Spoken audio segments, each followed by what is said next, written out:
La question suivante nous vient de Thor qui nous demande: penses-tu qu'on se dirige vers une ubérisation des formateurs en ligne avec des plateformes comme Udemy? Si oui, qu'est-ce qu'on peut faire pour s'en protéger? La réponse c'est non, et je ne pense pas que les formateurs en ligne risquent de se faire ubériser. La différence entre une plateforme comme Udemy et une plateforme comme Uber, c'est que tu te fiches complètement de quel taxi vient te chercher. C'est totalement interchangeable de savoir quel conducteur va venir te chercher. Au contraire, tu ne te fiches pas du formateur qui va venir te former. Donc il y a un effet dans le domaine de la formation, il y a un effet de célébrité, il y a un effet d'attachement, il y a un effet de marque. Et les formateurs populaires ne vont pas vouloir être complètement interchangeables, ils vont vouloir avoir leur business et avoir le contrôle. La différence, c'est qu'un chauffeur de taxi n'a pas non plus envie d'être interchangeable, il a aussi envie d'avoir le contrôle. Le problème, c'est que le public derrière n'a pas de demande particulière pour ce chauffeur de taxi. Donc n'importe quel chauffeur de taxi peut le remplacer. Donc ici, il faut réfléchir aux différents modèles d'industrie et qui possède le pouvoir dans différentes industries. Donc si on compare par exemple à l'industrie du cinéma, le formateur, ça serait l'équivalent d'un acteur. Donc il fut un temps à Hollywood où ils avaient essayé de mettre en place le système des studios, qui était un système extrêmement industriel, où le studio allait commander à une personne de faire le script, une personne de faire le réalisateur et allait mettre des acteurs dessus. Et seulement tout le monde était salarié du studio et faisait son travail, avait son job, était payé un salaire à la fin du mois, mais c'était tout ce qu'ils avaient à faire. Ils n'avaient pas de pouvoir, ils n'avaient pas d'effet de levier, ils n'avaient pas d'effet de négociation. Il n'y avait pas d'acteur qui pouvait demander 10 millions pour faire un rôle, parce que non, on t'a dit que tu vas faire ça et tu as ton salaire. Tout le pouvoir était dans le studio. Ce qu'on a découvert au niveau de Hollywood, c'est que ce système-là ne fonctionnait pas vraiment en réalité. Et que ça fonctionnait mieux si on avait un effet de célébrité et les acteurs ont réalisé qu'ils avaient ce pouvoir. Et qu'à partir du moment où ils étaient connus, où ils avaient fait des films qui étaient des blockbusters, où ils avaient une relation avec l'audience, ils avaient le pouvoir de mettre des gens dans les salles.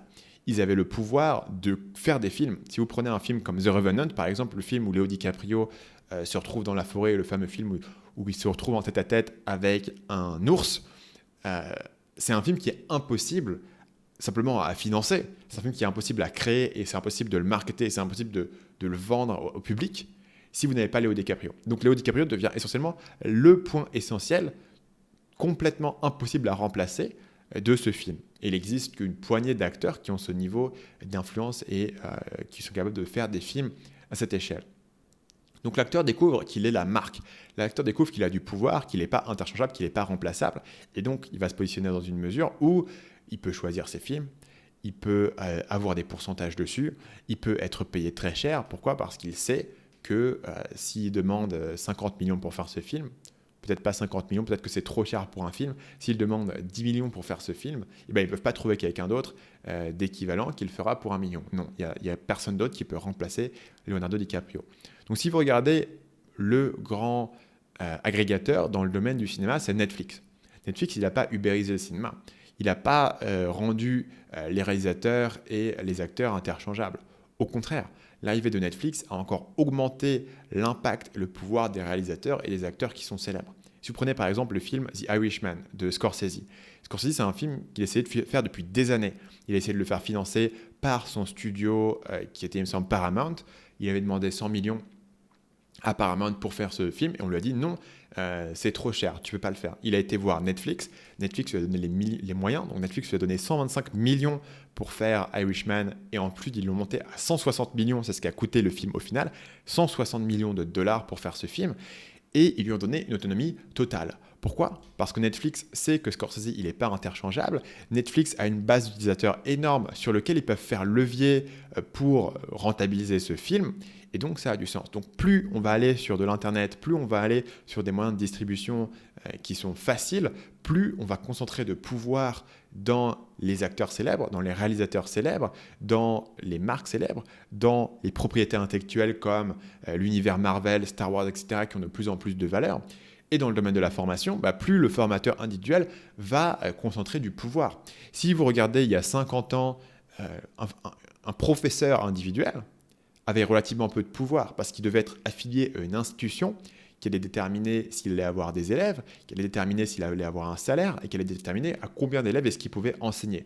Donc même un professeur totalement star au sommet de son domaine allait peut-être gagner, 3 à 5 à 10 fois plus qu'un professeur de base.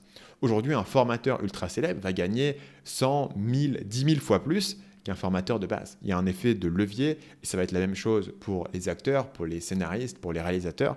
Dès que vous pouvez concentrer cette marque, dès que vous pouvez avoir un pouvoir de négociation, Dès que vous pouvez être non interchangeable, dès que vous pouvez être différencié et dès que vous pouvez avoir la relation avec le public, etc., c'est là où vous allez monter ce levier. Donc, est-ce que les formateurs en ligne peuvent se faire ubériser? La réponse, c'est non. Parce que les gens voudront se faire former chez tel formateur. Et donc, une fois que vous savez que vous avez le pouvoir de faire venir les gens chez vous et que les gens veulent se former chez vous, vous n'avez plus de raison d'être sur Udemy et de plus contrôler votre plateforme. Vous voulez contrôler votre marché, votre plateforme. Et donc, les meilleurs formateurs, ceux qui sont irremplaçables, ceux qui ont la confiance de l'audience, ceux qui ont du produit de qualité, vont vouloir rester indépendants. Ou alors, s'ils vont aller sur des plateformes comme Skillshare, par exemple, ils vont demander à se faire payer très cher en entrée. Donc aujourd'hui, sur Skillshare, qui est une plateforme, ça coûte environ $100 par mois, les gens sont un petit peu interchangeables, mais vous allez avoir des gros influenceurs, notamment des Américains comme Ali Abdal, par exemple, qui a fait une formation chez eux, qui vont dire bah, tiens, moi je fais ma formation, mais vous allez me payer X% plus, je ne sais pas combien ils le prennent, mais peut-être 30 ou 50 000 $ en entrée de gamme, juste pour que je vienne chez vous. Donc ça reproduit un petit peu un modèle de Netflix, où Skillshare se dit je peux amortir ce coût sur l'ensemble de mon audience, et ce gars-là, c'est une célébrité, je ne peux pas prendre une autre personne pour me faire une formation sur la productivité que le mec qui a 1 million d'abonnés sur YouTube sur la productivité, donc je vais lui payer le prix qui lui est demandé. Et évidemment, ce formateur pourrait très bien aussi dire bah tiens, finalement, je vais totalement faire l'impasse sur Skillshare, faire la formation directement chez moi et posséder l'ensemble du business et de l'audience, et finalement, il s'en sortirait aussi bien. Salut, c'est Stan, j'espère que vous avez apprécié cet extrait du podcast Marketing Mania. Bien sûr, vous pouvez retrouver l'ensemble des épisodes du podcast, y compris les instructions sur comment vous abonner sur l'application Apple Podcast ou sur votre téléphone Android en vous rendant sur mon site à l'adresse marketingmania.fr/podcast. Je vous ai mis le lien dans la description de cette vidéo.